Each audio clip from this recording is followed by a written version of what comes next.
Today we have a look at the heart. If we are honest, we are gratified by human praise, human esteem. This poor widow in the Gospel was quite bereft of human esteem, as indeed was the widow in the case of the prophet Elijah. They were not noticed by human beings, but they were noticed by God. Those who are noticed by human beings are aware that they are noticed by human beings.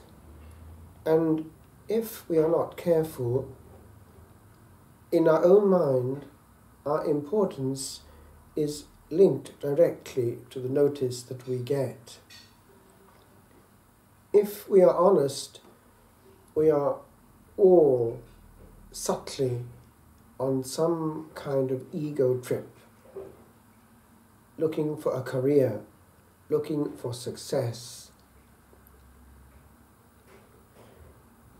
Somebody once said, success is how well one bounces back from the bottom. In other words, it's quite different success in the eyes of God. Our success is on the level of the soul. And the soul, in the case of the widow, was in her truth.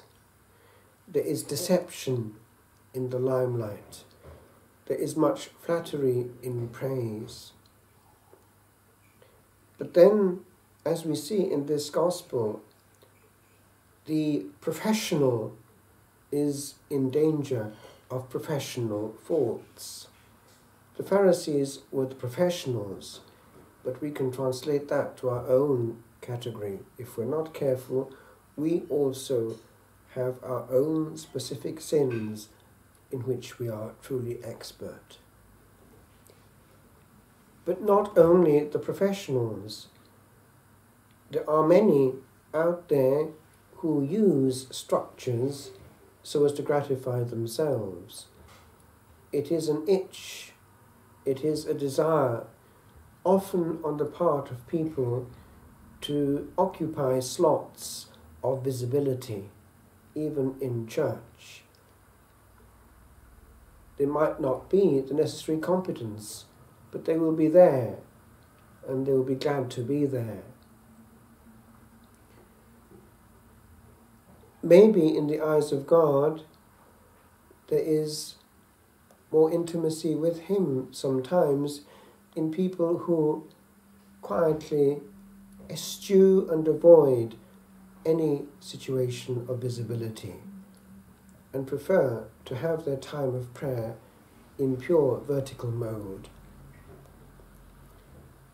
This widow in the Old Testament was rewarded for her generosity.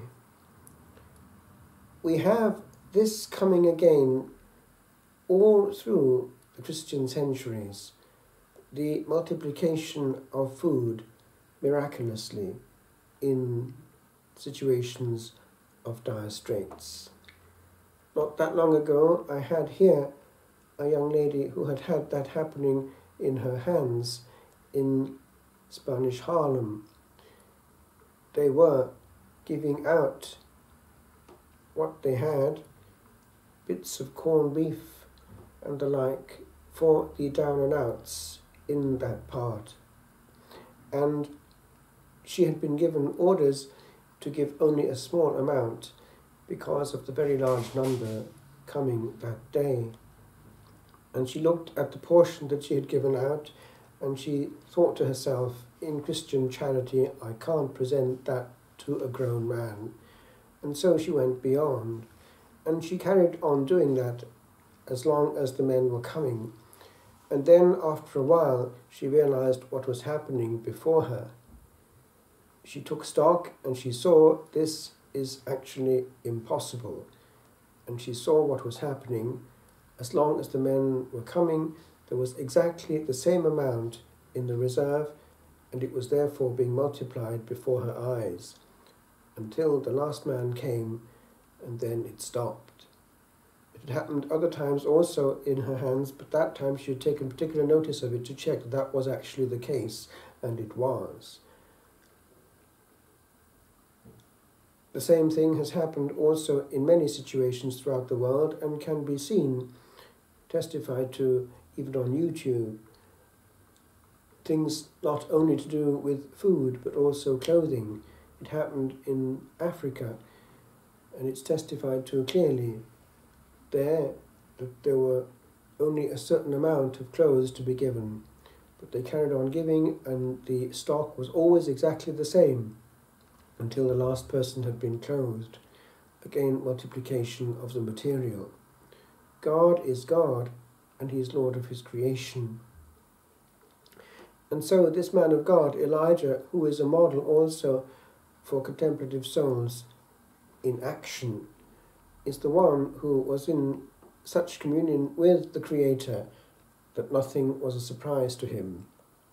He was handling the force of creation. And so it was that force began to create.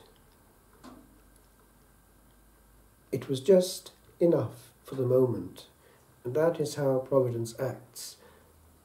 In a moment of need, when we have no more and we can't do anything else under our own steam, then God intervenes. There is a case also in the life of Thérèse of Lisieux, somewhere along the line, where there was not enough and the food was multiplied until it came again by normal means. So that's when the miraculous comes into providential mode, when really we need it. In practice, often on a daily basis, providence will be undramatic but real. It will be somebody coming in the name of providence, as it were, and being providence for us just when we needed it. But it is the same action and wisdom, the power that rules the universe, coming into our needful state. And that, to some extent, limits the damage of our fragile state if we realize that we're not alone in the universe, and we have that promise from the Lord himself, that if we seek first the kingdom of God and his righteousness, these things will be added unto us. It is the correct mode to face life with, that we do not actually live in anxiety, which ruins the present moment. Sufficient unto the day is the evil thereof. Give us this day our daily bread. Not our bread and jam, just our daily bread, enough for today.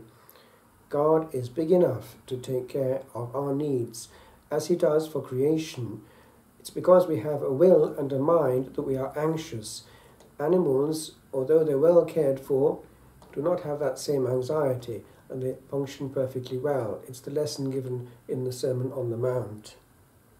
Will he not all the more clothe you, you of little faith? And so we have this element of being invited in this gospel not to look either on opinions or on the material as the all-important element of quality in life. Gaining this, we gain also freedom, because much absence of joy is made from frustration coming when these same things do not come. It is the litmus test when a soul is not damaged by something outside itself. A soul anchored in the will of God accepts all the surprises of time with equality of humour. A soul so linked to the material and to the human that the slightest unexpected and uncalculated surprise upsets it is its own worst enemy and is betraying what it is living for. Let us rest in God and look upon him, for he is God of all, and we fit in to his eternal plan.